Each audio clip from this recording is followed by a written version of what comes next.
Welcome to Democracy Now!, democracynow.org, the War and Peace Report. I'm Amy Goodman. Israeli forces have shot and killed at least 62 people across the Gaza Strip since dawn today, including 19 people seeking food. The latest killings bring Gaza's official death toll since October 2023 to over 60,000, though that number is believed to be a vast undercount. Meanwhile, the world's leading hunger monitoring system warned the worst-case scenario of famine is playing out in the Gaza Strip, with widespread starvation, malnutrition, and disease driving a rise in hunger-related deaths. The Integrated Food Security Phase classification warns the only path to stopping further deaths and catastrophic human suffering is for Israel to allow for the unimpeded, large-scale flow of humanitarian aid into Gaza. On Monday, Palestinians holding empty pots and pans gathered at a soup kitchen in Gaza City, hoping for a meal. We are living in this apartment and I wish we were safe. We have mosquitoes from one side and fleas from the other side. My whole body has fleas. I can't get medicine for myself nor go get treatment. I go from soup kitchen to another to provide food for my children instead of getting treatment for myself. My small child, who is 3 years old, has pus in his leg. I can't go get him treatment because I have to provide food for him first. The governments of Germany and Spain said Monday they'll airdrop humanitarian aid into the Gaza Strip in cooperation with Jordan. But officials admitted the amount of aid they can provide pales in comparison to Gaza's starvation crisis. Meanwhile, President Trump has broken from Israeli Prime Minister Benjamin Netanyahu, who declared Sunday, quote, "There is no starvation in Gaza." On Monday, Trump said he'd seen images of Palestinians on TV and that, quote, "those children look very hungry," unquote. Trump later described scenes of, quote, "real starvation." Israel's security cabinet's considering a proposal to annex parts of the Gaza Strip. That's according to the Israeli newspaper Haaretz, which reports Prime Minister Benjamin Netanyahu's annexation bid is part of an effort to prevent the resignation of far-right Finance Minister Bezalel Smotrich, who in May declared, quote, "We are finally going to conquer the Gaza Strip. We are no longer afraid of the word occupation," unquote.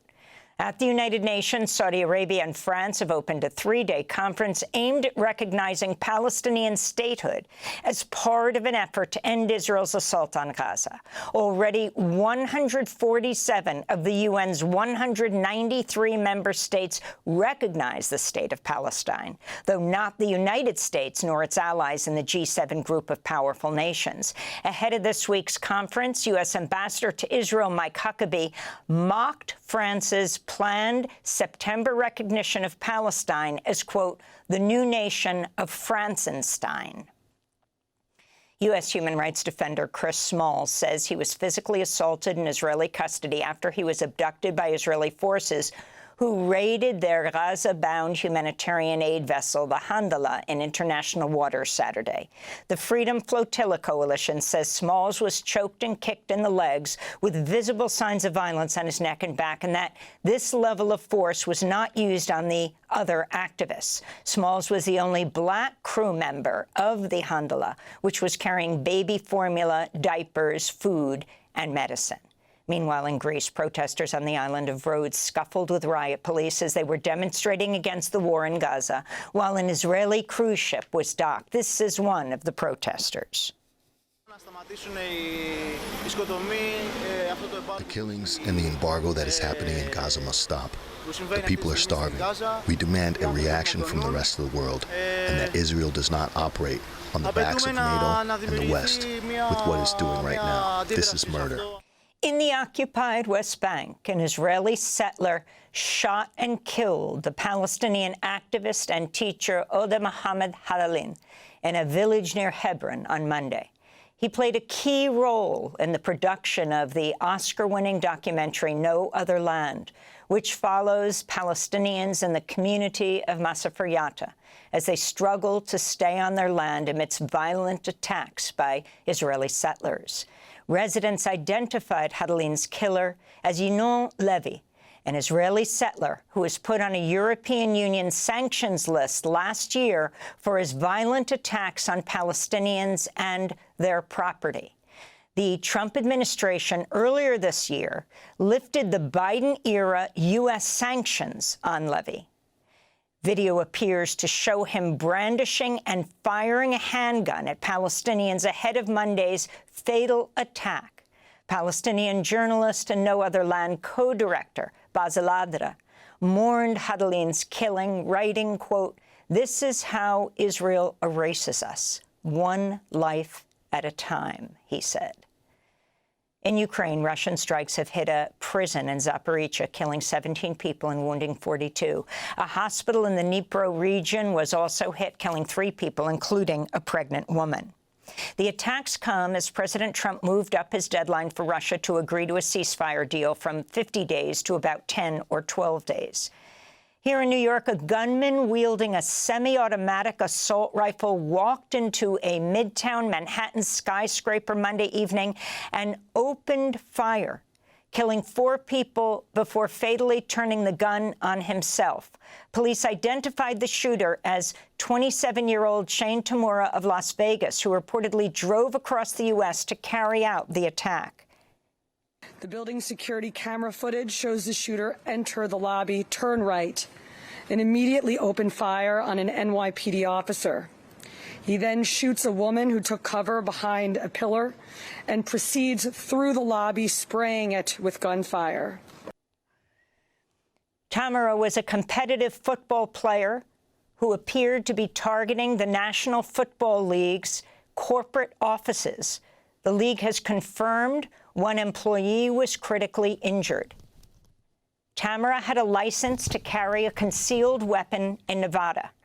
He reportedly carried a suicide note stating grievances with the NFL and saying he suffered from the brain disease CTE, which is linked to head trauma.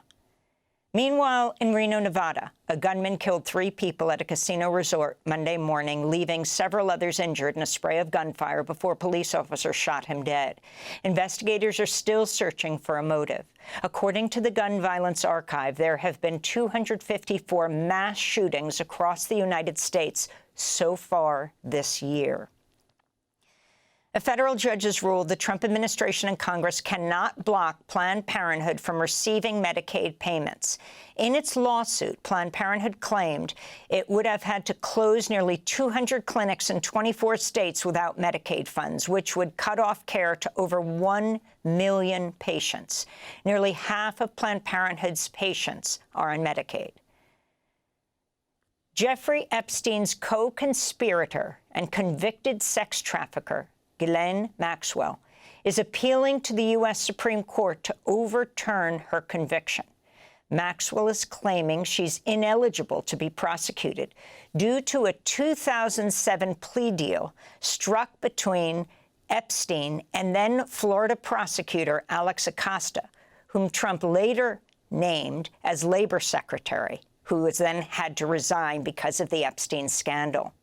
Meanwhile, President Trump is looking to force Wall Street Journal owner Rupert Murdoch to give a deposition within the next 2 weeks as part of Trump's defamation lawsuit against the Wall Street Journal. Trump's seeking $10 billion after denying the Journal's report that Trump signed a birthday card to Epstein with a sexually suggestive drawing of a woman. On Monday, Trump gave new details about his relationship with Jeffrey Epstein, telling reporters in Scotland he ended their friendship because Epstein, quote, stole workers away from me, unquote. I never had the privilege of going to his island, and I did turn it down, but a lot of people in Palm Beach were invited to his island. In one of my very good moments, I turned it down. Oklahoma's superintendent of public instruction is facing scrutiny for screening explicit images of nude women in his office television during a meeting of the Oklahoma Board of Education. Ryan Walters previously faced backlash for promoting Bibles endorsed by President Trump on Oklahoma public school students. A third whistleblower has stepped forward with evidence that federal judicial nominee Emil Bovy lied to senators during his confirmation hearing last month. Staff for Senate Judiciary Committee Chair Chuck Grassley met Monday with lawyers for the whistleblower. This follows 2 prior whistleblower complaints alleging that while serving as a senior Justice Department official, Bovy ordered subordinates to ignore judicial orders that undermined Trump's agenda. Despite those complaints, North Carolina Republican Senator Tom Tillis said Monday his yes vote remains unchanged, likely giving Bovy enough support for his confirmation. Bovy is Donald Trump's former personal criminal defense attorney, nominated to a lifetime appointment on the 3rd U.S. Circuit Court of Appeals. A panel of federal judges in Albany, New York, has declined to appoint President Trump's interim U.S. attorney for the Northern District of New York to a permanent position.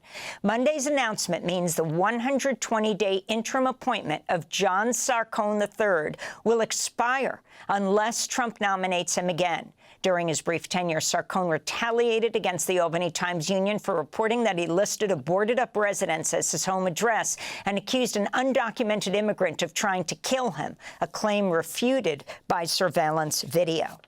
Meanwhile, federal courts in New Jersey have halted criminal trials and grand jury proceedings amidst questions about Trump's appointment of his former personal attorney, Alina Habba, to serve as acting U.S. attorney.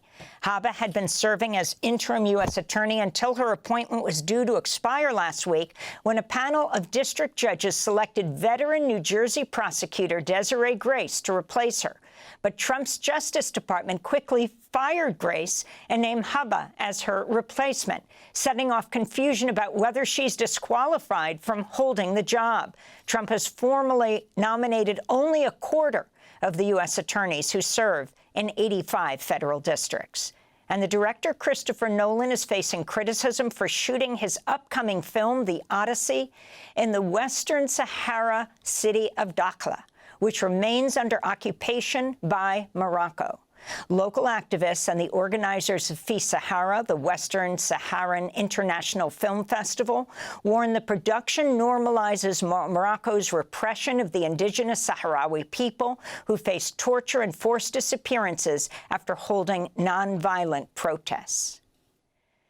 And those are some of the headlines. This is Democracy Now!, democracynow.org, The War and Peace Report. I'm Amy Goodman. Thanks for watching Democracy Now! On YouTube. Subscribe to the channel and turn on notifications to make sure you never miss a video. And for more of our audience-supported journalism, go to democracynow.org, where you can download our news app, sign up for our newsletter, subscribe to the daily podcast, and so much more.